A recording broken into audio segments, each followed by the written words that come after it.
Бүгін жұма, қасиетті мереке, үйіңізде бола берсін береке.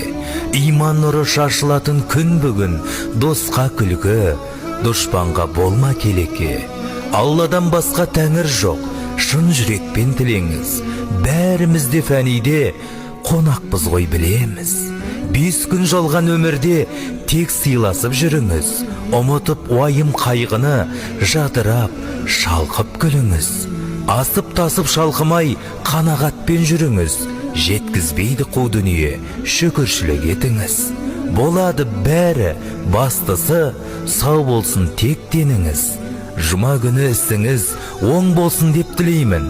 Бақыт, байлық, береке мол болсын деп тілеймін. Сапарға шыққан жандарға жол болсын деп тілеймін. Үйіңізде әрдайым той болсын деп тілеймін. Жұма қабыл болсын.